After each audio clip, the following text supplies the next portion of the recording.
ಕನ್ನಡವನ್ನು ನುಡಿದೆನಗೆ ಅನ್ಯ ಜೀವನವಿಲ್ಲ, ಕನ್ನಡವೇ ಉಸಿರು ಪ್ರತ್ಯನ್ನತ. ಇಂದಿನ ಈ ಸಮಾರಂಭದ ಅಧ್ಯಕ್ಷತೆಯನ್ನು ವಹಿಸಿದಂತಹ ಮಹಾವಿದ್ಯಾಲಯದ ಪ್ರಾಚಾರ್ಯರಾಗಿರ್ತಕ್ಕಂಥ ಶ್ರೀ ಎಸ್ ಸುಳ್ಳದವರಿಗೆ, ವೇದಿಕೆ ಮೇಲೆ ಆಸೀನರಾಗಿರ್ತಕ್ಕಂಥ ಹಿರಿಯ ಉಪನ್ಯಾಸಕರಾಗಿರ್ತಕ್ಕಂಥ ಡಾಕ್ಟರ್ ಎಂ ಪಿ ಕುಲಕರ್ಣಿ ಅವರಿಗೆ, ಹಾಗೆ ಇನ್ನೋರ್ವ ಹಿರಿಯ ಉಪನ್ಯಾಸಕರಾಗಿರ್ತಕ್ಕಂಥ ಶ್ರೀ ಬಿ ಎಂ ವೆಂಕಣ್ಣವರವರೇ, ವೇದಿಕೆ ಮೇಲೆ ಉಪಸ್ಥಿತರಿರುವಂತಹ ಇನ್ನೋರ್ವ ಅತಿಥಿಗಳು, ಮಾತೃ ಸ್ವರೂಪಿಣಿಯರಾಗಿರ್ತಕ್ಕಂಥ ಸುಜಾತ ಮೆರವಣಿಗೆ ಮೇಡಮ್ ಅವರಿಗೆ, ಹಾಗೆ ವೇದಿಕೆ ಮೇಲೆ ಉಪಸ್ಥಿತರಿರುವಂತಹ ಶ್ರೀ ಎಸ್ ಟಿ ಸಜ್ಜನ್ ಗುರುಗಳಿಗೆ, ಹಾಗೆ ನಮ್ಮ ವಿದ್ಯಾಲಯಕ್ಕೆ ಹೊಸದಾಗಿ ಆಗಮಿಸಿರ್ತಕ್ಕಂಥ ಆತ್ಮೀಯ ಸ್ನೇಹಿತರು ಶ್ರೀ ಪೂಜಾರ್ ಗುರುಗಳಿಗೆ, ಹಾಗೆ ಈ ಕಾರ್ಯಕ್ರಮದಲ್ಲಿ ಭಾಗಿಯಾಗಿರ್ತಕ್ಕಂಥ ಎಲ್ಲ ಸಿಬ್ಬಂದಿ ವರ್ಗ ಹಾಗೂ ಎಲ್ಲ ವಿದ್ಯಾರ್ಥಿನಿಯರಿಗೆ ನನ್ನ ಶರಣಾರ್ಥಿಗಳು. ಬಹುಶಃ ಈ ಕಾಲೇಜ್ದೊಳಗಡೆ ಸುಮಾರು ಒಂದು 4 ವರ್ಷ ಆಯಿತು ಇಲ್ಲಿ ನಾನು ಸೇವೆಯನ್ನು ಸಲ್ಲಿಸಲಿಕ್ಕೆ ಒಬ್ಬ ಅತಿಥಿ ಉಪನ್ಯಾಸಕನಾಗಿ. ಬಹುಶಃ ಇವತ್ತಿದು ಕೊನೆಯ ಭಾಷಣ ಅಂತ ಅನ್ನಿಸ್ತಾ ಇದೆ. ಸೊ ಈ 4 ವರ್ಷದೊಳಗಡೆ ಬಹಳಷ್ಟು ಅನುಭವಗಳನ್ನು ಮಹಾವಿದ್ಯಾಲಯ ನನಗೆ ಕೊಡ್ತು. ಮಹಾವಿದ್ಯಾಲಯದೊಳಗಡೆ ಸಾಕಷ್ಟು ಅನುಭವಗಳಿದ್ದಾರೆ. ಸೊ ಇಲ್ಲಿ ಪ್ರಾಚಾರ್ಯರಾಗಿರ್ತಕ್ಕಂಥ ಸುಳ್ಳ ಸರ್ ಇರ್ಬೋದು, ಡಾಕ್ಟರ್ ಎಂ ಪಿ ಕುಲಕರ್ಣಿ ಅವರು ಇರ್ಬೋದು, ಬಿ ಎಂ ವೆಂಕಣ್ಣವ್ರ ಸರ್ ಇರ್ಬೋದು, ಅವರು 3 ಜನ ನನಗೆ ವಿದ್ಯೆಯನ್ನು ಕಲಿಸಿರ್ತಕ್ಕಂಥ ಗುರುಗಳು. ನಾನು ಅವ್ರ ಸ್ಟೂಡೆಂಟ್. ಸೊ ಹಿರಿಯರ ಮಾರ್ಗದರ್ಶನದೊಳಗಡೆ ಒಳ್ಳೆ ರೀತಿಯಿಂದ ಮಹಾವಿದ್ಯಾಲಯದ ವಾತಾವರಣ ಐತಿ. ಒಂದು ಒಳ್ಳೆಯ ಅನುಭವವನ್ನು ಈ ಮಹಾವಿದ್ಯಾಲಯ ಕೊಟ್ಟು. ಸೊ ಇನ್ನು ವಿಶೇಷವಾಗಿ ವಿದ್ಯಾರ್ಥಿಗಳ ಬಗ್ಗೆ ಹೇಳಬೇಕು ಅಂತಂದ್ರೆ, ಒಂಚೂರು ನೀವು ಇಲ್ಲಿ ಯಾವ ಉದ್ದೇಶಕ್ಕಾಗಿ ಬಂದಿರಿ ಅಂತಕ್ಕಂಥದ್ದು ಮೊದಲೇನು ಅಂತಂದ್ರೆ ನಿಮ್ಗೆ ನೆನಪಿರಲಿ. ಹಾಗೆ ನೀವು ಪ್ರತಿದಿನ ಮನೆಯನ್ನು ಬಿಟ್ಟು ಕಾಲೇಜಿಗೆ ಬರ್ತಕ್ಕಂಥ ಸಂದರ್ಭದೊಳಗೆ ಒಂದು ಸ್ವಲ್ಪ ನಿಮ್ಮ ತಂದೆ ತಾಯಿಗಳನ್ನು ನೆನೆಸ್ಕೊ, ನಿಮ್ಮ ಫ್ಯಾಮಿಲಿ ನೆನೆಸ್ಕೊರಿ, ನಿಮ್ಮ ತಂದೆ ತಾಯಿಗಳನ್ನ ನೆನೆಸ್ಕೊರಿ. ನಮ್ಮನ್ನಿಲ್ಲೇ ಯಾವ ಉದ್ದೇಶಕ್ಕಾಗಿ ಅವ್ರು ಕಳಿಸ್ತಾ ಇದ್ದಾರ ಅಂತಕ್ಕಂಥದ್ದನ್ನು ಪ್ರತಿದಿನ ನೆನಪು ಮಾಡ್ಕೊ. ನಾನು ನೆನಪು ಮಾಡಿಕೊಂಡು ಈ ಒಂದು ವಿದ್ಯಾರ್ಥಿ ಜೀವನ ಏನೈತಲ್ಲ ಅದನ್ನು ಯಾವ ರೀತಿ ಸದುಪಯೋಗ ಪಡಿಸ್ಕೋಬೇಕು ಅಂತಕ್ಕಂಥದ್ದನ್ನು ವಿಚಾರ ಮಾಡಿ ನಿಮ್ಮ ಓದಿನೊಳಗಡೆ ನೀವೆಲ್ಲ ತಲ್ಲೀನರಾಗ್ರಿ. ಸಮಾಜದೊಳಗೆ ಎಲ್ಲರೂ ಬದುಕ್ತಾರೆ, ಆದ್ರೆ ಹೇಗೆ ಬದುಕ್ತಾ ಇದ್ದೀವಿ ಅಂತಕ್ಕಂಥದ್ದು ಏನು ಅಂತಂದ್ರೆ ಬಹಳಷ್ಟು ಮುಖ್ಯ. ನಿರಂತರವಾಗಿರ್ತಕ್ಕಂಥ ಪರಿಶ್ರಮ, ಅದರ ಜೊತೆಗೆ ಹೋರಾಟ. ನಿರಂತರವಾಗಿರ್ತಕ್ಕಂಥ ಪರಿಶ್ರಮ ಮತ್ತು ಹೋರಾಟದಿಂದ ನಿಮ್ಮ ಬದುಕನ್ನು ಚೆನ್ನಾಗಿ ರೂಪಿಸ್ಕೊಳ್ಳಿ. ನಾನು ಪರಿಶ್ರಮದ ಜೊತೆಗೆ ಹೋರಾಟನೂ ಅಂತ ಹೇಳಿದೆ. ಯಾಕಂದ್ರೆ ನಾವು ಒಳ್ಳೆಯ ಪರಿಶ್ರಮವನ್ನು ಪಟ್ಟು ಏನೋ ಒಂದು ಸಾಧಿಸೇವಿ ಅಂತಂದ್ರೆ ಪರಿಶ್ರಮ ಅಷ್ಟೇ ಇದ್ರೂ ಸಮಾಜದೊಳಗೆ ಒಮ್ಮೆ ಬದುಕಕ್ಕೆ ಆಗೋದಿಲ್ಲ. ನಮ್ಮ ಪಾಡಿಗೆ ನಾವು ಬದುಕ್ತೇವೆ ಅಂತಂದ್ರು ಕೆಲವೊಂದಿಷ್ಟು ಜನ ಏನು ಮಾಡೋದಿಲ್ಲ ಅಂತಂದ್ರೆ ಬದುಕಕ್ಕೆ ಬಿಡುವುದಿಲ್ಲ. ಹೀಗಾಗಿ ಹೋರಾಟದ ಮನೋಭಾವನೂ ಕೂಡ ಏನು ಅಂತಂದ್ರೆ ನಮಗೆ ಅನಿವಾರ್ಯನ. ನಿರಂತರವಾಗಿರ್ತಕ್ಕಂಥ ಪರಿಶ್ರಮ ಮತ್ತು ಹೋರಾಟದಿಂದ ನಿಮ್ಮ ಬದುಕನ್ನು ಬಳಸ್ತೀವಿ ಏನು ಅಂತಂದ್ರೆ ಸುಂದರವಾಗಿ ರೂಪಿಸ್ಕೊ. ಸೊ ನಿಮ್ಮನ್ನ ಇಲ್ಲಿ ಕಳಿಸಿರ್ತಕ್ಕಂಥ ತಂದೆ ತಾಯಿಗಳಿಗೆ ಏನು ಅಂತಂದ್ರೆ ಸಾಕಷ್ಟು ಕನಸುಗಳಿವೆ.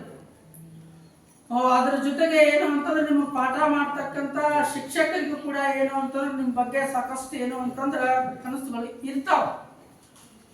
ಸೊ ವಿದ್ಯಾರ್ಥಿಗಳಾಗಿರ್ತಕ್ಕಂಥ ನೀವುಗಳು ಪಾಲಕರು ಮತ್ತೆ ನಿಮಗೆ ಕಲಿಸಿರ್ತಕ್ಕಂಥ ಗುರುಗಳಿಗೆ ಏನು ಅಂತಂದ್ರೆ ಅವ್ರು ಕಂಡ್ಕೊಂಡಿರ್ತಕ್ಕಂಥ ಕನಸುಗಳು ಏನದಾವಲ್ಲ, ದಯವಿಟ್ಟು ಅಂಥ ಕನಸುಗಳನ್ನ ಯಾರು ಕೂಡ ಏನು ಅಂತಂದ್ರೆ ನುಚ್ಚು ಮಾಡಬೇಡ.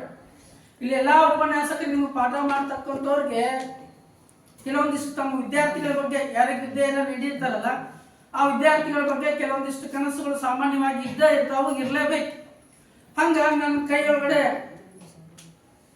ಕಲ್ತಿರ್ತಕ್ಕಂಥ ವಿದ್ಯಾರ್ಥಿಗಳ ಬಗ್ಗೆ ನನಗೂ ಕೆಲವೊಂದಿಷ್ಟು ಏನು ಅಂತಂದ್ರೆ ಆಸೆಗಳದಾವು, ಕನಸುಗಳು ಏನು ಅಂತಂದ್ರೆ ನನ್ನ ಕೈಯೊಳಗಡೆ ಕಲ್ತಿರ್ತಕ್ಕಂಥ ವಿದ್ಯಾರ್ಥಿಗಳು ಎಲ್ಲರೂ ಕೂಡ ಏನು ಅಂತಂದ್ರೆ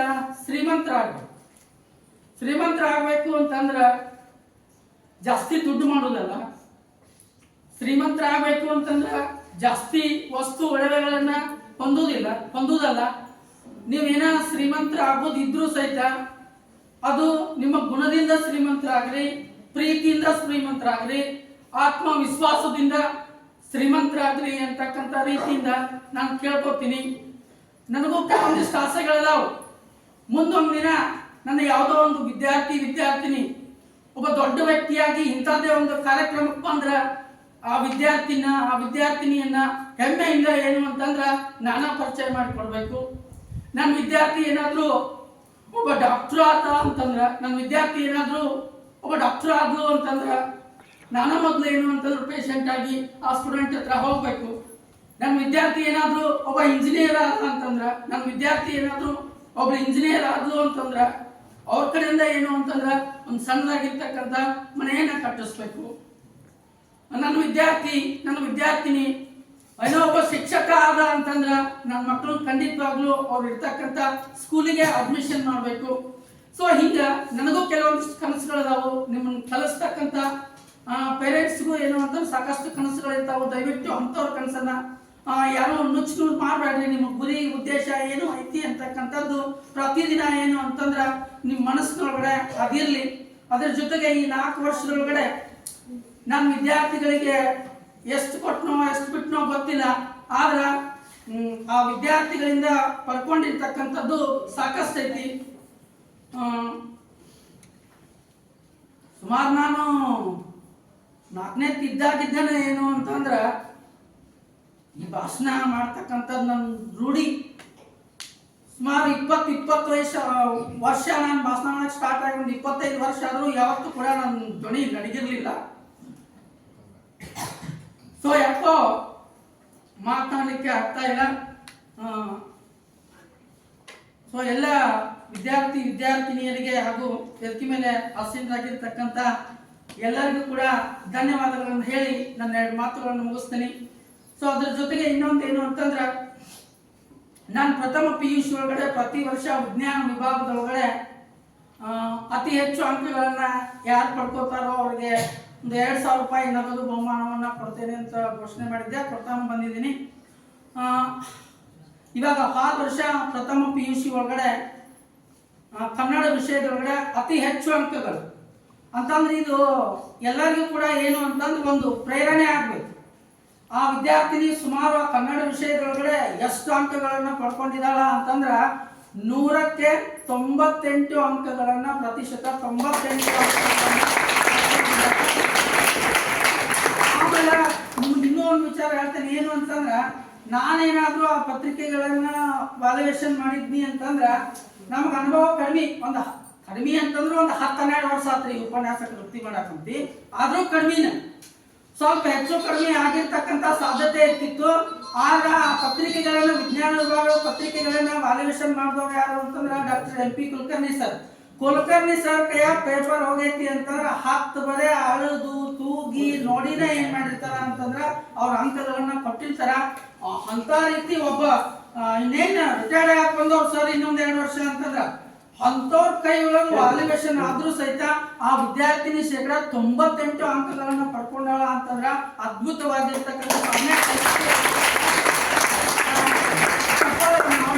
ಅದ್ರ ಜೊತೆಗೆ ನಾನು ಈ ವರ್ಷ ಇರ್ತಕ್ಕಂಥ ಪ್ರಥಮ PUC ವಿದ್ಯಾರ್ಥಿಗಳಿಗೂ ಹೇಳಿದ್ದೆ. ನಾನು ಈ ವರ್ಷ ಫಸ್ಟ್ ಇಯರ್ ಒಳಗ ಯಾರು ಕನ್ನಡದೊಳಗ ಹೈಯೆಸ್ಟ್ ಮಾರ್ಕ್ಸ್ ತಗೋತೀರಿ ಮುಂದಿನ ವರ್ಷ ವೆಲ್ಕಮ್ ಪಾರ್ಟಿ ಒಳಗ ಆ ವೆಲ್ಕಮ್ ಪಾರ್ಟಿ ಇರ್ತೈತೋ ಬಿಡ್ತೈತೋ ಗೊತ್ತಿಲ್ಲ. ಮುಂದಿನ ವರ್ಷ ಆ ವೆಲ್ಕಮ್ ಪಾರ್ಟಿ ಇರ್ಲಿಕ್ಕೂ ಯಾವುದೋ ಒಂದು ಕಾರ್ಯಕ್ರಮದೊಳಗೆ ಬಂದ ಆ ಬ್ಯಾಚಿನ ವಿದ್ಯಾರ್ಥಿಗಳು ಈ ಬ್ಯಾಚ್ ಒಳಗೆ ಫಸ್ಟ್ ಇಯರ್ ಅದಿರಲ್ಲ ಅವ್ರು ಯಾರು ಅತಿ ಹೆಚ್ಚು ಅಂಕಗಳನ್ನ ವಾರ್ಷಿಕ ಪರೀಕ್ಷೆ ಒಳಗೆ ಪಡ್ಕೋತೀರಿ ಅವ್ರಿಗೂ ಕೂಡ 2,000 ರೂಪಾಯಿ ನಗದು ಬಹುಮಾನವನ್ನ ಕೊಡ್ತೇನೆ ಅಂತಕ್ಕಂಥ ವಿಚಾರವನ್ನು ಹೇಳಿ ಈಗ ಹೋದ ವರ್ಷ ಏನು ಅಂತಂದ್ರೆ ಅತಿ ಹೆಚ್ಚು ಅಂಕ ಪಡ್ಕೊಂಡಿರ್ತಕ್ಕಂಥ ವಿದ್ಯಾರ್ಥಿನಿ ಯಾರು ಅಂತಂದ್ರ ಕುಮಾರಿ ಅನುಷಾ ಅನ್ನಿಗೇರಿ.